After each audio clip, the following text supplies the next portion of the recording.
महालक्ष्मी देवी की नगरी कोल्हापुर में आपका स्वागत है। आज हम महाराष्ट्र के हेलीकॉप्टर शॉट में पहुंचे हैं, महाराष्ट्र के कोल्हापुर, और यहां पर तालियों के साथ यहां की जनता का स्वागत। शायद ही आप में से कोई ऐसा होगा जो टीवी देख रहा है जिसने शायद कभी कोल्हापुर चप्पल अपने जीवन में पहना नहीं हो या करीब से किसी को देखा नहीं हो। जी हाँ, ये वही कोल्हापुर है।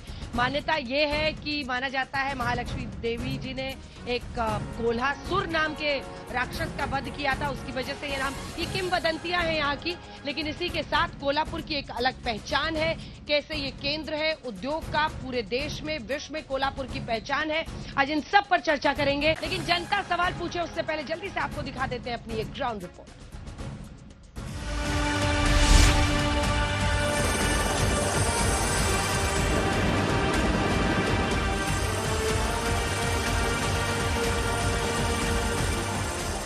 महाराष्ट्र में आज तक के हेलीकॉप्टर शॉट में आपका स्वागत है। अब हम पहुंच गए हैं पश्चिमी महाराष्ट्र में। इस सोलापुर को इसलिए भी जाना जाता है पश्चिमी महाराष्ट्र में क्योंकि 3 बार यहाँ से सुशील कुमार शिंदे सांसद चुन के गए, देश के गृह मंत्री भी बने। आइए लिए चलते हैं आपको सोलापुर में क्या सोच रही है जनता, इस बार चुनाव में क्या है उनके मुद्दे। चलते हैं।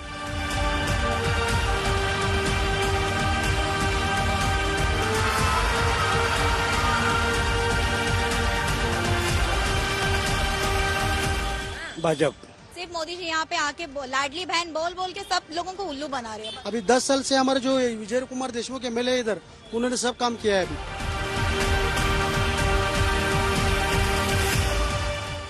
शिंदे सरकार रिटर्न। विजय कुमार देशमुख 40 साल से शिंदे साहब अभी उनकी बच्ची है खासदार। क्यों? या काम नहीं होता इंडिया सोलापुर के वास्ते। इधर कुछ भी नहीं हो गया, इधर के जो कारखाने थे, कंपनी थे, वो भी बंद पड़ गए। बीजेपी चुन के आएगी। क्यों? बीजेपी ने पूरा विकास किया है। यहाँ पे जॉब अपॉर्चुनिटी नहीं है मैडम।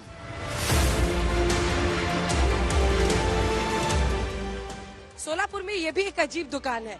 इस दुकान में आसपास के 200-300 किलोमीटर दूर से महिलाएं पहुंचती हैं। क्या चाहिए? हमना भाजपा सरकार चाहिए। क्यों? क्यों का तो हमना सब बात से मदद करते हैं। भाजपा चाहिए। हाँ, लाड़की बहन का योजना काढ़े, सब सुविधा करके। इलेक्शन में एक कमल का मत डालने वाले हैं हम। कमल का? बीजेपी किस पर विश्वास? महायुति। आपको किस पे भरोसा होता है? महायुति पे।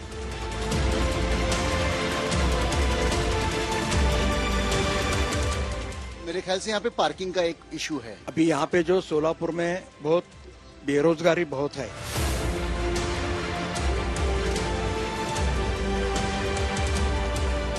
उद्धव ठाकरे की पहले सरकार थी, किस पर मजबूती दिखती? शिंदे सर। शिंदे।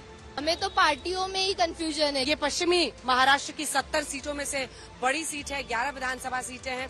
जनता ने यहाँ पर क्या सोची आपने देख ली। अब आइए चलते हैं आज तक के हेलीकॉप्टर शॉट में अपने अगले पड़ाव पर।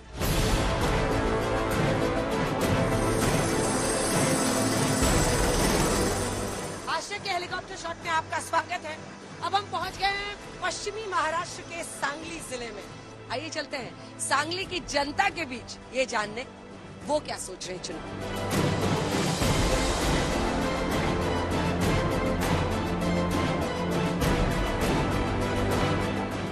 सांगली को जनक भी कहा जाता है। जो मराठी आप अक्सर देखेंगे महाराष्ट्र में अलग अलग जगहों पर नाटक का मंचन होता है, सांगली उसका भी गढ़, उसका जनक माना जाता है। और ऐसे ही एक नाटक मंडली के सामने हम मौजूद हैं इस वक्त, जो अपनी परफॉर्मेंस कर रहे हैं।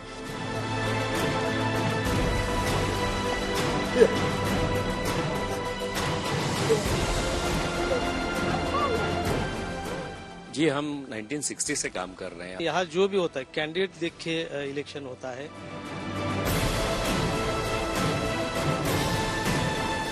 मतलब बीजेपी को थोड़ा सा अगेंस्ट माना जा रहा है क्योंकि उसमें जो संघ की इन्वॉल्वमेंट दिख रही है डायरेक्टली और इनडायरेक्टली। अभी जो चल रहा है वो चल रहा है, आगे जाके क्या होगा या अभी प्रेडिक्ट नहीं कर सकते। आइए सांगली के कुछ और हिस्सों में चलते हैं, लोगों से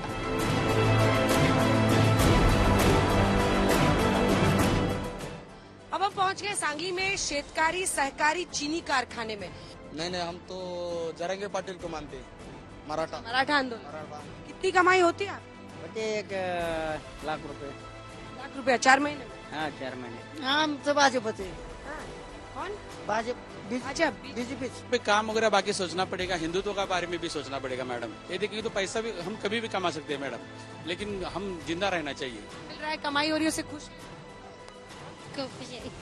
और सांगली में सुधीर गाडगिल जी हमारे साथ हैं, जो कि बीजेपी के 2 बार के विधायक, 14 जीते, 19 जीते और एक बार फिर से बीजेपी की तरफ से चुनावी मैदान में हैं। 10 बरस में करीबन 4000 करोड़ के मेरे काम हो गए, 7 पुल मैंने मान दिए। तो सांगली को देश का हल्दी वाला कैपिटल राजधानी भी कहा जाता है। कमाई ठीक ठीक है मैडम। इम्पोर्ट एक्सपोर्ट का है, जीएसटी का प्रॉब्लम है। में कौन?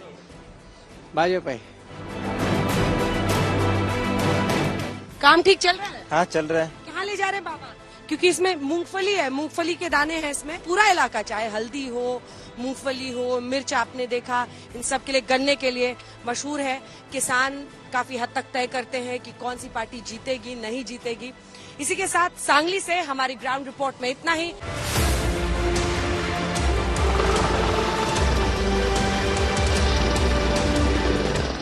अब हम पहुंच गए हैं पश्चिमी महाराष्ट्र के कोल्हापुर में। कोल्हापुर पंचगंगा नदी के तट पर बसा हुआ है। कोल्हापुर अपने खूबसूरत किलों और प्रसिद्ध मंदिरों के लिए जाना जाता है। आइए चलते हैं कोल्हापुर की जनता के बीच, वो क्या कह रहे हैं।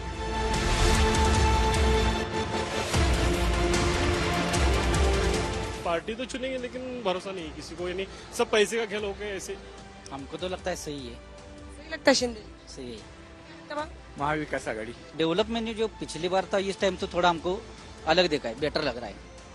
तो कोल्हापुर आइए और कोल्हापुरी चप्पलों की बात ना हो। कितनी पुरानी है आपकी दुकान? बड़े से 40-50 साल पुरानी दोनों Confusion। हाँ, बहुत कंफ्यूजन। इस तरफ दो कुछ भी सोच नहीं सकते। चुनाव में तो बीजेपी का सरकार आने वाला है। आप चुनाव पे क्या सोच रहे हो? चुनाव तो बीजेपी जीतेगी। कोल्हापुर में भवानी मंडप के बाहर हम इस वक्त मौजूद है। महालक्ष्मी मंदिर भी यहीं पर है। अपना देवदेश धर्म, इस बात पे हम वोट करेंगे। बहरहाल ये वो हिस्सा है पश्चिमी महाराष्ट्र का जहां से आपको 70 सीटें चूंकि पश्चिमी महाराष्ट्र में आती हैं और यही मुकद्दर एक तरह से तमाम पार्टियों की तय करती है कि सत्ता में कौन काबिज होगा। इसी के साथ ग्राउंड रिपोर्ट में इतना ही, लेकिन आइए अब आपको सीधे लिए चलते हैं राज तिलक के मंच पर।